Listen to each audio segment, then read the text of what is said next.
பிரகதின்னா முன்னேற்றம். இந்த பிரகதி எதுக்கு வந்ததுன்னா, இது 2015 மார்ச் மாதத்தில் பிரதமரை வந்து இந்த ஒரு ஐடியா கொண்டு வர்றார். மார்ச் 23 கொண்டு வந்தார். 24 இது செயல்முறைக்கு வந்துருச்சு, உடனே வந்துருச்சு.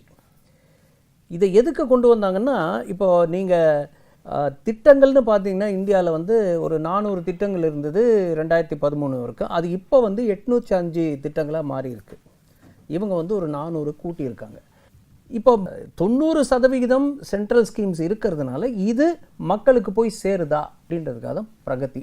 பிரகதின்றது நான் சொன்னேன் இல்லையா, டெவலப்மெண்ட். அந்த வார்த்தைக்கு அர்த்தம் டெவலப்மெண்ட். அது என்னன்னா proactive governance and timely implementation, நேரத்திலும் செயல்படுத்துவது.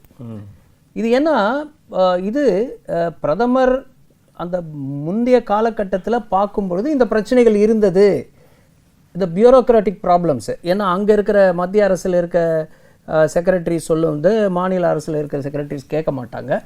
அதனால் இந்த திட்டத்தை கொண்டு வந்தாங்க. இது நேரத்தில் கொண்டு போய் சேர்க்கணும், அது ஒரு முக்கிய அம்சம்.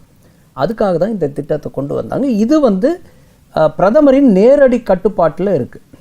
பிரதமர் தான் இதுக்கு தலைமை.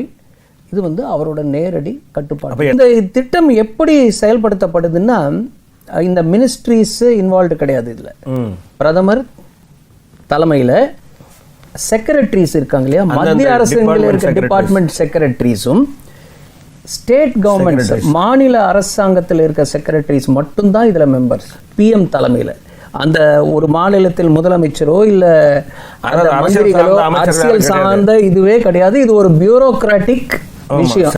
செயல்படுத்துறது பியூரோக்ரசி தான். அந்த அரசாங்கத்தில் இருக்கிற ஐஏஎஸ் ஆஃபீஸர் தான். அவங்களோட தான் பிரதமர் மீட்டிங் நடத்துவார். அது கூட மாசத்துல ஒரு நாள், 4வது வாரத்தில் புதன்கிழமை. என்ன ஸ்டேட்டஸ்ல இருக்கு, இந்த மக்களுக்கு ஏதாவது பிரச்சனை இருக்கா, இந்த திட்டங்கள் போய் சேர்றதுல மக்கள் பிரச்சனைகள், கிரீவன்சஸ்ன்னு சொல்லுவாங்க, அவங்களுடைய பிரச்சனைகள், அவங்களுக்கு ஏதாவது தட்டுப்பாடு இருந்தால் அதையும் எடுத்துக்கொண்டு வர வேண்டும் அந்த செக்ரட்டரிஸ். இந்த திட்டம் இத்தனை வருஷமாக 2014-15 கிட்டத்தட்ட 10 வருஷமா அருமையாக நடந்துகிட்டு இருக்கு. அதன் வாயிலாக தான் எல்லா திட்டமும் செயல்படுத்தப்படுது.